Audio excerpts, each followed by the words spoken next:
I've worked on mixes that were really good, but when you make them loud, they start to sound not good. EQing before dynamics does help control the dynamics better. If you have like too much low end, for example, you might think, oh, that low end is moving. It can also slow the song. Can you give us some basic EQ tips for mastering? Well, the first thing I would suggest in terms of EQ. In today's episode, we cover several key topics in the world of mastering. We discuss how to achieve loudness without distortion, ways to enhance a song's groove during the mastering process, and the fundamental role of EQ during this crucial phase. Additionally, we explore other aspects that can help you elevate the quality of your songs. Joining us to dive deeper into these topics is Maor Appelbaum, a renowned mastering engineer that has worked with bands such as Fate No More, Yes, and Sepultura. Hey Maor, welcome to the podcast. Thank you so much for being here. It's my pleasure. Thank you for having me on it. Can you walk us through your process when you start working on a song, and what are the first elements you listen for? So, initial listening has like two elements. One is if the balances seem right. It's frequency balances mostly. And then if there are balances that are weird in terms of like something popping out too loud in the mix, or something buried too much, just to make sure it was intentional. Because sometimes it's a function of a monitoring situation that the mixer or producer has, or artist, and they might hear a lot of like high end or mid range or bass, but then they compensate on that, the opposite. And then they might cut too much. So the balances are frequencies and then instrumentations. So those are the two elements. And of course, there are different aesthetics to those. So when I judge them, I want to make sure I understand that that's something either given like to me as an intentional idea, or it's something that happened due to monitoring.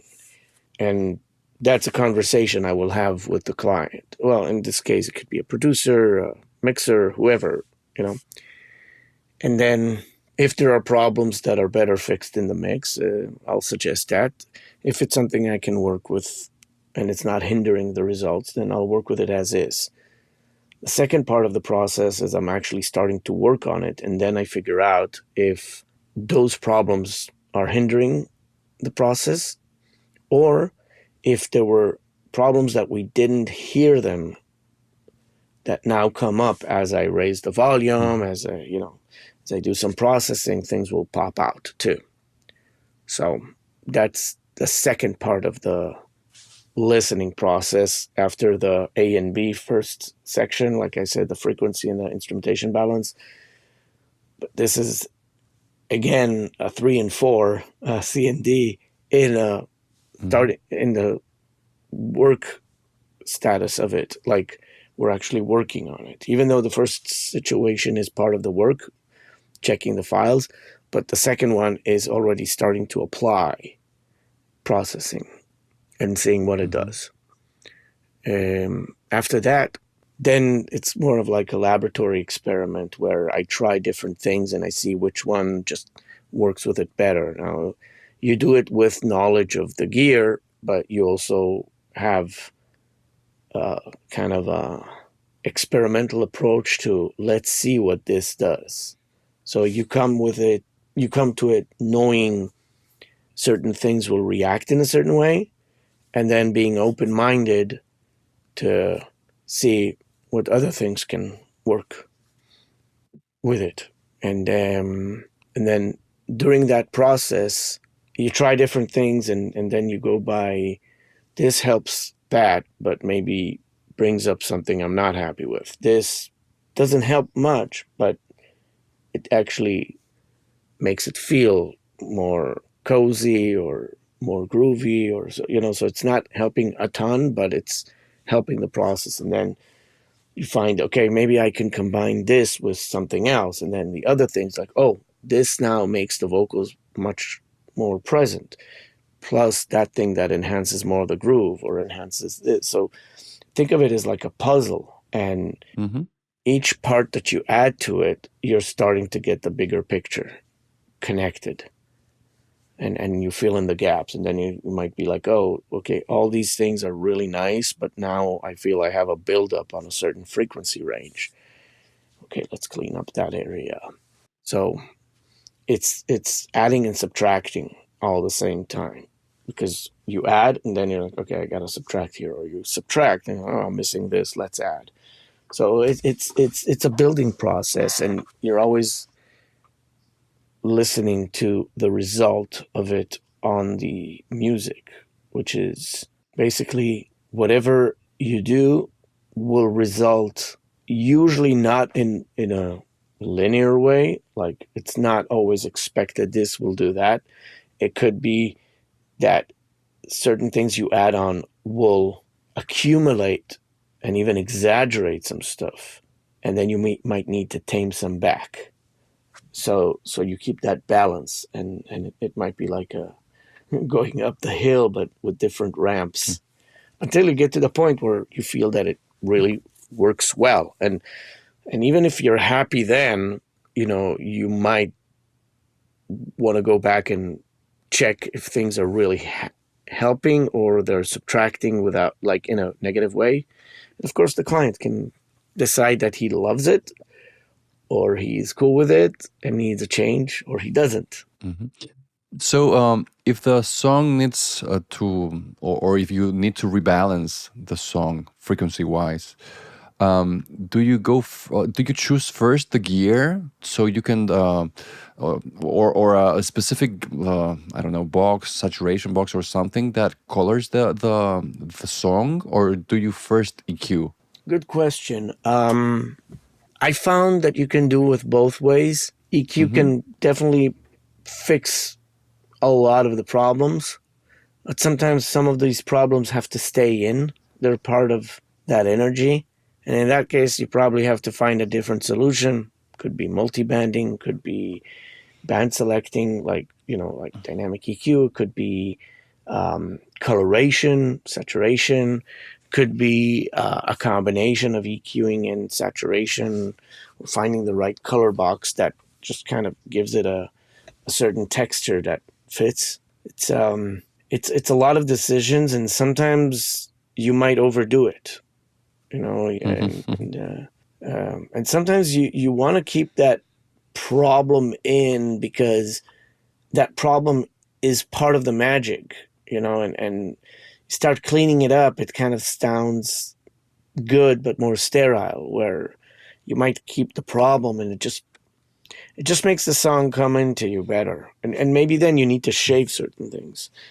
But I'm not always looking at, like, really notching. I'm not doing brain surgery on it a lot of time. I I Mm-hmm. I prefer going broad strokes if needed, and when I say broad strokes, I usually mean broad strokes that are not in big gains. So, like, I try to keep it very well balanced, but all like a tad here, a tad there, but it can accumulate to something big. Um, but my approach is not always going for EQ to get the result, because every gear that you use is basically an EQ without being an EQ, because every piece of gear has a certain tone to it. Same thing is, like, every piece of gear can change the dynamics just because of how the unit reacts. It's like the slew rate of it. So there's a bunch of times where you'll run through a compressor without compressing, just to get that box tone of it. And by going through it, it already sometimes shaves off maybe some high end or low end, and it could just gel it just by the way the circuit works. So it's not always that I will go for an EQ to fix everything. I might combine different boxes that have different coloration types. But if you have to EQ for correction, do you usually first EQ and then work on the dynamics? Well, if you work on EQ before dynamics, you can control the dynamics better, because you are cleaning up, for example, low end that can trigger the compression, or if there's high end that's triggering de-essing, and EQing before dynamics does help control the dynamics better. But I've found that sometimes if there's not a real big problem, that EQing after the dynamics is not bad too. It's really Mm-hmm. it's really how much uh, intrusive you have to be in order to control it. And sometimes you don't need to EQ it at all, because the way the compression would work, it will just grab what's needed. So, Mm-hmm. but in overall, the dilemma of EQing before and after, you can actually EQ before and after if you want. So you can compensate for things. Mm. And in most cases nowadays, because you have the ability to work with hardware and with plugins, you can do it anywhere you want in the chain, and you can apply a few of them too. So you're not Mm. limited much, Not at unless all. you're working in one way and it doesn't give you the option to do it, which is rare. Yeah. Mm. Yeah. Can you give us some basic EQ tips for mastering? Whew. Well, the first thing I would suggest in terms of EQ, you don't have to start with a lot of EQ points. Start with minimum EQ points, because if you start opening a lot of EQ points and start doing a lot of changes, you might be doing too much, where you can start with, like, let's say 3 bands, one that will control lows, one mid, and one high. Okay, or maybe 4 bands. And don't, like, if you start minimum, like with a small amount, you're going to be probably doing, I won't say focus, but you're probably going to work on the most important elements. Then if you need to do much more like surgical work, then add the points. But I don't think starting from like a huge amount of points is good. I mean, of course there's people who Mm-hmm. will say, no, I do 10 points and it's great. Mm-hmm. Yes. And a lot of EQs are 7 bands too, digital EQs. But what I'm saying is that instead of doing a lot of small moves, I would suggest find just a few. Start with them. And then if you find you've done too Mm-hmm. much with them, then back off a bit.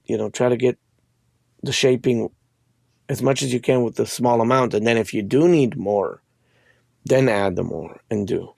Because the ear also gets used to stuff. So if you do a lot, your ear will get used to doing a lot of stuff, a lot of little stuff, and then some of these might not be needed, or they might create these dips and hills that might be weird. But starting for little, you focus on, okay, I need this. Okay, I'll focus on that. I need that. You're doing a bit, and then if you still need, you can do. Oh, so it's Mm-hmm. not an EQ point tip in terms of like frequencies. It's more of like the choice of work, where you start from the small amount of frequency cut or boost in terms of the dB count and the amount of bands that you're using, and then progressing as much as you need. And I Mm-hmm. think that helps. Um, Yeah, great. so, Mm-hmm. like, if you start with a small amount of processing and slowly build up what's needed, it's usually easier to control that than if you put a ton of processing with different stuff, and now you need to kind of toggle between each one, and it becomes a juggling act, running around trying to fix each one. So start from little and then grow with it. And what about high pass filters? Is it common for you to use it? Yeah, yeah. Especially if the music has a lot of low end that's not controlled enough.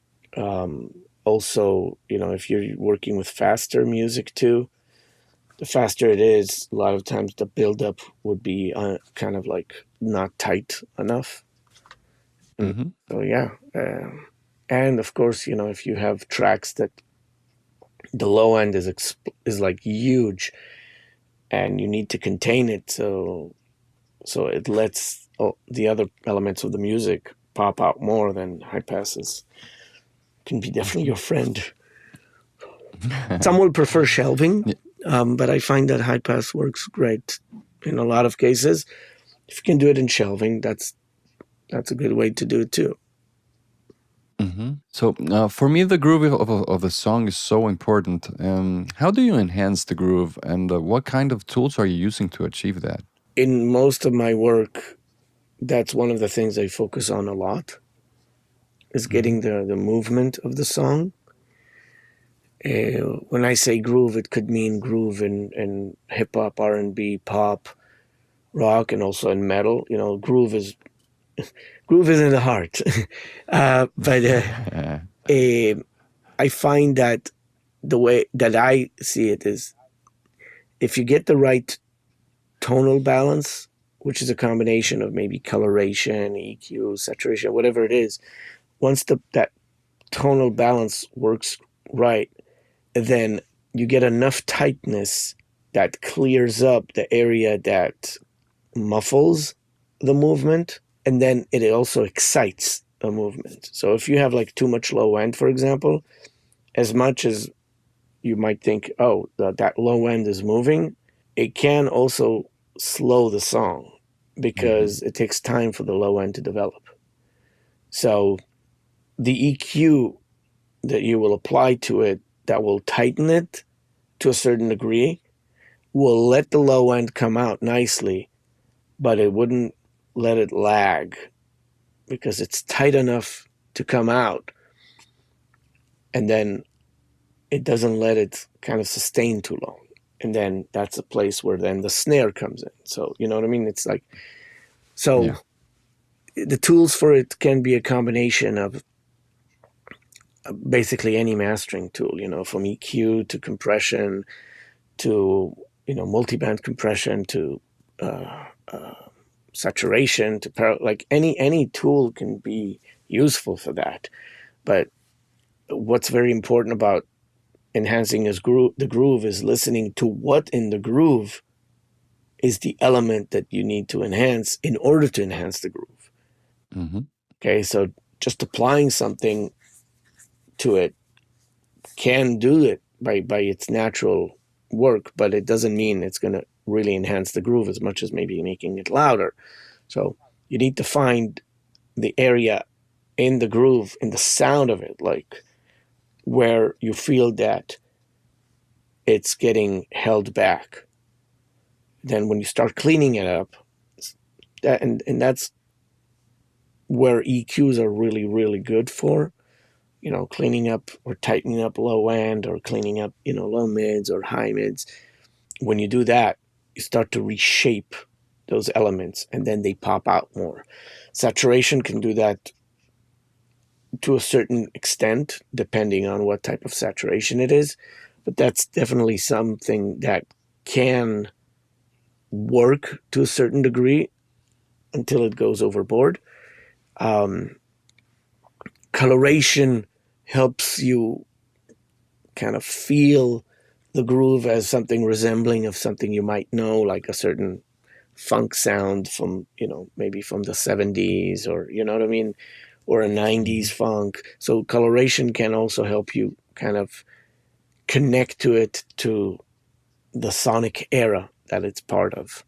And compression, of Hmm. course, can also, because it can contain things that are, taking too much space too. Is there ever a case where you need to smooth the groove? When does that usually happen? To what? Smooth the groove instead of enhance Oh yeah, yeah, to definitely. have There are less groove? times. Yeah, there's times where the music is kind of sounding too hitting hard, but the song Hmm. is not a hard hitting song. So you're trying to smooth that groove, making it more connect with the melody. And yeah, definitely there's times where I would pick and choose, certain gear that I know that will smooth the high mids and the uppers, and then maybe kind of grab the lows, tighten them, but not like really make them sharp, so it will round them to a certain degree and clean a bit, and then you kind of find that it makes it more relaxed. And yes, there are times where I actually go that route, because sometimes you feel that the song is a bit too attacking, and it could be from usage of transient designers that are making it too hard, or just the type of drums used in it. Could you walk us through your most used gear? The most used gear that I, well, first of all, speakers. So my setup is a combination of, a dedicated monitoring system, which is, my PMC IB1s with a Bryston 4B SSD Square amp, and then I'm using a Lynx Hilo to feed from the DAW to feed my Masilic MTC1X mastering console, and that of course feeds the speakers and amps. Then in the analog domain, I have the oven, the stove, the grill, and the cooker. Those are custom pieces. And then I have the workshop, and I have a bunch of custom units here, and I have a lot of modified gear. Each one has a different sound, different functions. Some of them are similar functions. A lot of times I'll combine them together to get the sound. My converters, I have different converters. I have Laveries, I have JCFs. So I'll test different converters, configurations, different ADs, different DAs. Basically, I like using the gear that mostly is my custom stuff, but there are other things like the Terry EQ, the Magic Death Eye compressor, the Whitestone P331, the white one. I have also a Rupert Neve Design MBT, and I have a bunch of gear here in the back too. I can see that. I have a HCL HCL grid. I have a lot of stuff, and I have also floating devices, which is basically gear that I used to use, and once in a while I'll bring it back in if there's a project that needs it, or I recall an old project. Cool. I like the gear to be complementary of each other. Sometimes it is, sometimes it's very finicky, and not everything can fit with it. Just the sensitivities of the gear itself. Basically, those are my main tools. I have a lot of custom boxes that are one-offs. They don't really have a name. And I have, the workshop, the bench, the torch, the cooker, the grill, the stove, the oven. There's a few others, they're all, cool. But it's all very custom and specialized. Let's talk about the oven. Because many engineers, including myself, love using it on the Mixbus, but aren't quite sure what it's actually doing, but it sounds so good. Could you explain how you would use it on a Mixbus if you were mixing? Well, first of all, you can use it on any instrument or buses you want. It's not just limited to Mixbus or mastering. The plugin it's not exactly as the hardware, because it's very hard to model it to be exact, but the plugin has a lot of the essence of the oven. So we're very happy with the outcome of it. We think it's really great sounding plugin. I personally use the hardware in most cases, but having the plugin and the hardware gives me choices if I want, and you can combine the two. There are functions that are added in the plugin that don't exist in the hardware, like the headroom and the calibration. There's 3 modes, where in the hardware it's a continuous calibration so you can set it up. Also in the plugin you have stereo width and monomaker and blend, stuff that is in the BX module, which are very useful. Basically, this type of unit, from the get-go, it's a coloration box. You can call it saturation, but saturation is a feature that it can be used for when you drive it to saturation. As a starting point, it's a coloration box with an EQ. You can do low, mid, high, and air, kind of airband type. And then as long as you use it as an EQ, it's basically a very musical sounding. We like to use the word musical sounding, but it's very pleasant sounding EQ. Now, when you change the temp, you're changing how that EQ sounds as well. So the temp changes the whole unit sounds. It's kind of like the governor of the unit. So if temp is at 0, you have the natural box tone of it and the EQ. Once you start changing the temp, you're changing the whole sound of it and the response. And you'll notice that the boost and cut, even if it's the same frequencies, the boost have a certain sound and the cut have a different sound. It's although the logic is, of course, it sounds different because here you're boosting, here you're cutting, but it's also, it has a feel that it's not as equal as if you boost and cut, it will be expected to be the same. So that's also something that I think is very unique to that EQ, is that the tonal changes are very nice to the ear, and a cut can sound really nice as much as a boost can sound really, really nice. Not every EQ that I have, I see that response in a way that's similar to that. And it doesn't mean that this is something that's technologically, on a different level. It's just the sound of it, the natural sound of it. When you apply that temp, you're going to apply a sound that changes to that EQ, because it affects the EQ, but it also affects the sound of the box tone. So you can just use temp if you want without the EQ. Also, cook, that's an add-on, basically. Whatever you do when you add cook, it's just going to bring you that dimension and bloominess to the sound. The flow knob, although it sounds like an output knob because it attenuates the volume, the flow sits between the gain stage 1 and gain stage 2.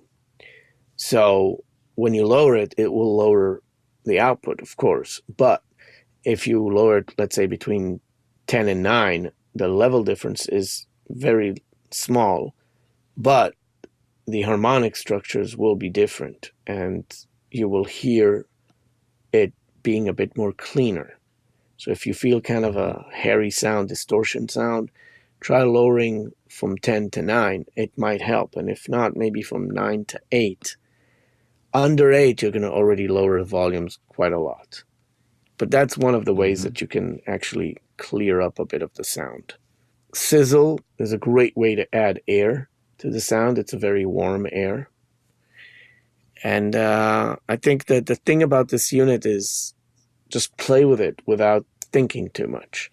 Of course, there's low, mid, and high in air, but a lot of it is basically move the knobs a bit, and it will be enough to hear a difference. So that's how I approach it. Are there any other tools you're currently developing? Yes, I'm working on, there's about 5 tools I'm working on. Oh. Hopefully they'll come out, but you work on more and then only some see the light of day. So we'll see. Yeah, sure. Working on a few hardware units and a few plugins. Loudness is a common question in mastering, but I've seen many new mastering engineers ruin the songs while trying to make it loud. How can you make a song sound loud without any distortion? Anytime you make a song loud, you're changing it, okay? Now, in some cases, it's not a problem. Like some mixes, you can raise them and they'll work loud. Some mixes, you raise them and they don't sound as good. And it doesn't mean that the quality of the mix is bad or good. Certain songs will sound loud really good because they can be opened up on that level and it will work. But there are others that when you raise to a certain level, now it's diminishing returns. Um, I've worked on mixes that were really good, like really, really good. But when you make them loud, they start to sound not good because they need that space. I've worked on songs that were really good that when you make them loud, they sound great too. It's very Mm-hmm. song and arrangement dependent. It's very dependent on the production and, of course, the mix. There are certain volume levels that when you achieve them, they excite the songs. And in some cases, they don't. So you need to figure out which is the point of getting it loud that's benefiting the song and when it's not. Now, of course, there's going to be an argument that those who know how to do it really well, they can get away with it without it being too distorted. Well, you're always adding something to it. If it adds goodness, great. If it doesn't, okay, Mm-hmm. you need to figure out what to do to make it work. Now, in a lot of cases, that distortion becomes part of the sound and people accept it. So if it works and people love it, and it becomes part of the sound, and that distortion is part of the sound. In other cases, there's ways to distort it, but not as much. Like you can find a solution, by combining different elements that will make it work. Mm-hmm. So it's a dicey game because um, there's a certain level where you got it the max you can, and even if it's distorting and it sounds good, you don't want to cross that point. But sometimes the client will insist, and you'll have to work with that. So Mm-hmm. you pick and choose where's the level that works good. Sometimes they'll ask you to kind of go back a bit. Maybe you went too far, and sometimes they'll ask you to go even further. So it's Mm-hmm. that dilemma, Mm-hmm. and uh, throughout the years, the systems of the streamings maybe let us go less loud because they normalize it, but the request for loud masters is always there. I just try to Mm-hmm. find that sweet spot where it sounds loud enough, but it has good impact, but at the same time, it's not too much or overwhelming, and it works with the music. It's as time goes by, as you develop techniques to get to it, or mixes come in that can handle it more, and plugins become better at dealing with loud or hardware or whatever it is. We're always catering that. But the good thing is that there's also a lot of music nowadays that is not requesting to get too loud. So I'm happy that I can cater the clients that are not requesting the super loud, and I'm catering the ones that want the loud and the in between too. The ones that are find the sweet spot and be with that. Oh, Mm-hmm. definitely there's a good change on that side. So, what are the difference might you, or what difference might you find in the low end of a rock song compared to another style of music? Depends what type of rock. There's rock that has a lot of low end, like contemporary, active rock. They usually Mm-hmm. have a lot of low end because they have guitars that are down tuned, and then they'll have the bass down tuned, and then they'll have a big kick. On the other hand, there's rock that is very mid range oriented. So it's very dependent Mm-hmm. on the subgenre of rock, or in rock, what type of style, Mm-hmm. and also the production aesthetics. Are Mm-hmm. they using sub kick, like kicks that have subs in them or not? Are they using bass guitars or bass synths that extend the low end? Um, you know, I think it's Mm-hmm. rock is a big name for a genre because rock Yeah. can have alternative rock, and in alternative rock you have a bunch of alternative rock types.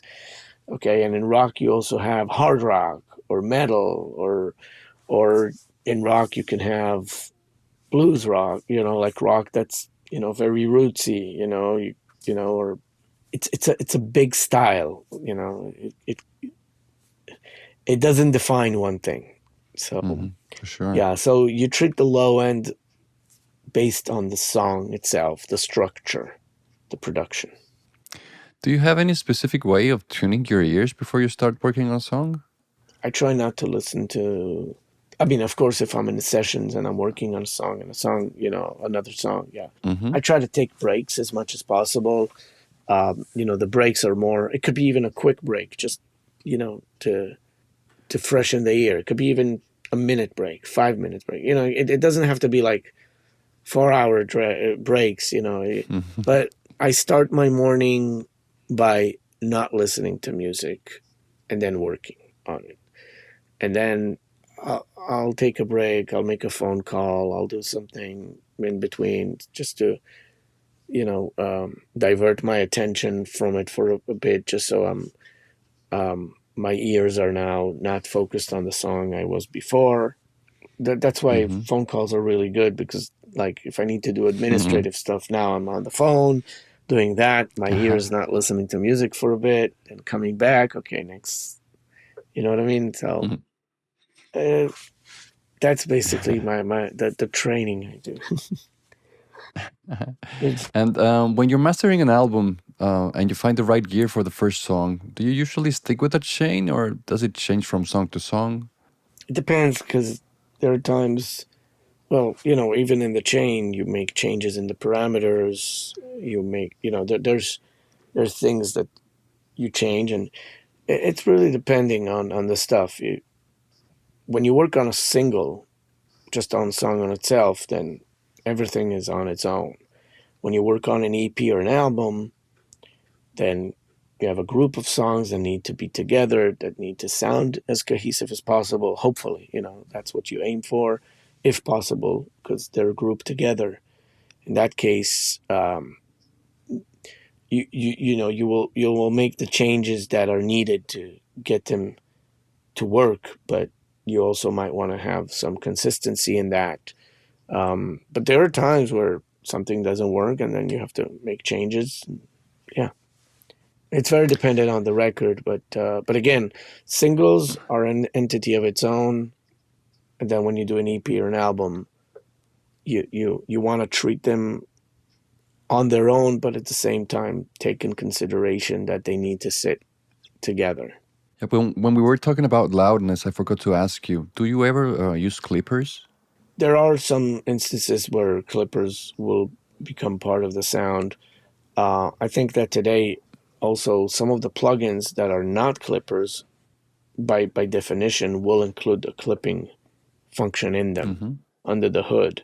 So some of them might be limiters that have a clipping element with it.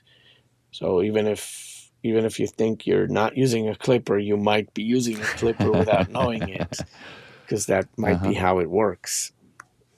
Oh. So And for those who are mastering and feel stuck, what is the best way to improve in mastering? that's a good question. Well, when you say stuck, what do you mean? Stuck professionally in terms of They feel or no, they feel that they are not improving or well, you're always improving to a certain degree, because the more you do it, the more you pick up new stuff. If you don't see quantum changes, like big Mhm. leaps, that's maybe time to like reevaluate what you're using, what you're doing. Sometimes you need kind of a game changer in your setup. Maybe Mhm. your monitoring situation is not the best, and you might need to bring someone to improve your room acoustics, or move to better speakers that will reveal more details that you might not heard before, or a better interface that will have better conversion.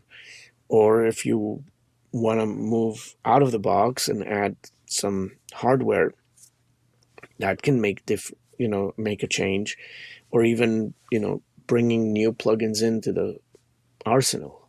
If you feel Mhm. stuck, it's important to figure out why you feel stuck. You know, could be a mindset too. Maybe you're like feeling that you're repeating what you're doing, and maybe it's time to bring other music in that is different. Maybe experiment with other stuff. Adding gear is adding more tools to work with. Improving your monitoring system gives you opportunities to hear things that you might not have noticed before. And that could be a game Mm-hmm. changer too. Like, if you feel stuck, try to find what is making you stand in one place. It could be even your clientele, You might be doing the same thing and you're like, well, I want something else to come in. That can happen. You might be working with a client that feeds you a lot of work and it's good for the money, but you feel stuck with it because maybe you feel it's the same thing and you want to do something else and maybe bring other types of clients in. Stuck is a function of a lot of things that make you stuck. And the reason I call it a function because it affects your work. It's like Mm-hmm. a screw that either is tightened too much and doesn't let the thing move, or it's too loose and you're always feeling in the same place. It's a function of a bunch of things resulting in that. Do you ever use headphones while mastering? Sometimes if I need to edit certain things where Mm-hmm. I need to kind of hone into something, then Oh. yeah. And there are times where Mm-hmm. I'll use headphones to check something like translation, but it's not always. It's more of if needed, but in editing, it's very useful. Mm-hmm. And what headphones are you using? I have two types of headphones I'm using. One is the higher grade one, which is the Mm-hmm. Odyssey LCD5, which I think are amazing. Those are the choice, for the high fidelity. And then if I want to listen to something that's still really good, but on the lower costs, more consumer type, will be the Sennheiser HD 600. Maor, thanks again for being here. It was an absolute pleasure talking to you. Thank you. It was my pleasure. And please, anybody who has questions, feel free to reach out. My Mm-hmm. website is www.maorappelbaum.com, maorappelbaum.com. I'm on social media, Instagram, Facebook, all of these. Please feel free to reach out. I appreciate you having me on the show.